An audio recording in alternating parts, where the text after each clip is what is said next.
फूल बरकत के लिए एक मरतबा दुरूद पाक। अल्लाहुम्मा सल्लि अला सय्यिदिना व मौलाना मुहम्मदिन अब्दिका व रसूलिका व अलल मुमिनीना वल मुमिनाति वल मुस्लिमीना वल मुस्लिमात। मेरे भाइयों और मेरी बहनों के लिए आज एक मैं वजीफ़ा बयान कर रहा हूँ कि जो अमूमन लोग नया प्लाट ख़रीदते हैं, नया मकान बनाते हैं, जब मकान बन जाता है उसमें शिफ्टिंग करते हैं तो फिर उसके बाद महीने 2 महीने के बाद गिले शिकवे शुरू हो जाते हैं कि हाय हमारे घर में लड़ाई झगड़े शुरू हो गए हैं, हमारे घर में बीमारियां आ गई हैं, हमारा कारोबार नहीं लग रहा। तो मेरे माओ और मेरे बहनों और मेरे दोस्तों, ये जब हम नया मकान बनाते हैं उसके लिए हमें क्या करना चाहिए, इस बात पर किसी की तवज्जो नहीं होती। घर देखें आप खूबसूरत से खूबसूरत ही बनाते हैं, लेकिन जब जाने वाला या आपके घर आकर देखने वाला कभी भी उसकी ज़बान से बिस्मिल्लाहि ला कुव्वता इल्ला बिल्लाह, माशाअल्लाह ला कुव्वता इल्ला बिल्लाह वो अदा ही नहीं करते, और जब देखते हैं घर को तो हसद की नज़र से देखते हैं, आए इनके पास इतना पैसा कहाँ से आ गया, इन्होंने ऐसा कैसा मकान बना लिया, जिसकी वजह से हम लोगों पर हसद का ही जादू का टोना हो जाता है कि जब लोग टोकते हैं बार बार कि आपने ये घर कैसा बनाया, आपने अपनी मजदूरी की थी, आपने पैसा बहुत मुश्किल से जमा किया, आपने अपने बच्चे को डॉक्टर बनाया, आपने इंजीनियर बनाया, आज वो कमाने लगा तो माशाल्लाह आपने घर अच्छा बनाया। लेकिन किसी भी आपके चाहने वाले के मुंह से ये नहीं निकलता अल्लाह तुम्हें मुबारक करे।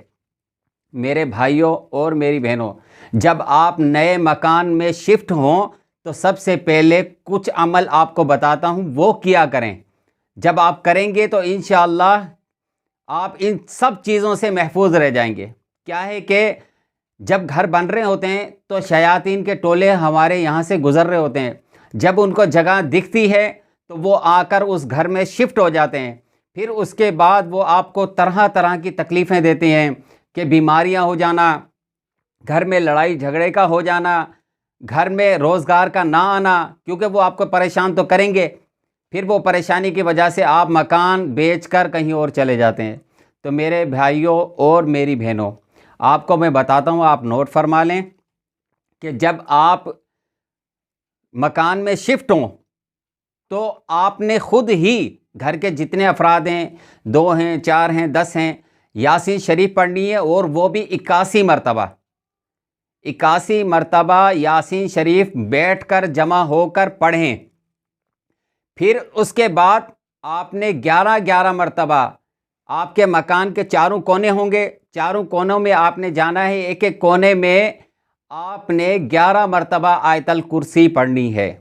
फिर आप दम कर दें, इस कोने में, उस कोने में, साइड, दरमियान में, इधर चारों कोनों में आपने दम करना है। फिर आखिर में 5वीं मरतबा आपने बीच में दरमियान में आकर घर के बिल्कुल दरमियान में आ जाएं और 11 मरतबा आयतल कुर्सी पढ़ें। आयतल कुर्सी पढ़ने के बाद आपने वो दम करना है मुकम्मल पूरे घर को। और जब आप खैरात करें तो ये नोट फरमा लें कि 1 दिन करें, 3 दिन करें, 7 दिन करें, 9 दिन करें, 11, आपने ताक दिनों में आपने खैरात करनी है, और ज़्यादा से ज़्यादा खैरात करनी है कि आप 1 दिन करें, 3 दिन करें, 5 दिन करें, 7 दिन, यानी 2 दिन नहीं, 4 दिन नहीं, 6 दिन नहीं, आपने ताक में करनी है। और ये अमल आपने जितना हो सके आपके पास खैरात करने के लिए, आप 1 दिन कर सकें, 3 दिन कर सकें, 5 दिन कर सकें, तो आप ये 11 दिन तक कर सकते हैं। और फिर आप देखें, आपके घर में जब काम करने के लिए मज़दूर, मिस्त्री, गरीब लोग आते हैं तो आप उनका ख्याल किया करें कि हदीस पाक में है कि जब आपके पास कोई मज़दूर मज़दूरी करता है, उसके पसीना खुश्क होने से पहले उसकी मज़दूरी दे दें। क्या है कि हमारे यहाँ कुछ अलग ही हिसाब किताब देखा जाता है। जब मज़दूर काम कर रहा होता है उसे गाली गलौज, मार पीट, बदतमीज़ी, कोई पानी मांग ले ठंडा तो बोलते हैं पानी नहीं है, बर्फ़ का बोलते तो बर्फ़ नहीं है, चाय का बोले तो चाय नहीं है, देर से आ रही है तो उनकी दिल आज़ारी होती है, जिसकी वजह से उनके दिलों में से आह निकलती है जो आपको उस घर में रहने नहीं देती। تو میرے بھائیوں، یہ میں نے آپ کو ایک چھوٹا سا عمل بتایا ہے. جب بھی آپ کوئی نیا مکان بنائیں تو پہلے یہ عمل خود کریں، پھر اس کے بعد خیرات صدقات کا سلسلہ جاری رکھیں. اللہ تعالیٰ کی بارگاہ میں دعا ہے جو میں نے آپ کو بتایا، آپ نے سنا، اس پر عمل کرنے کی توفیق عطا فرمائے. وما علینا الا البلاغ المبین.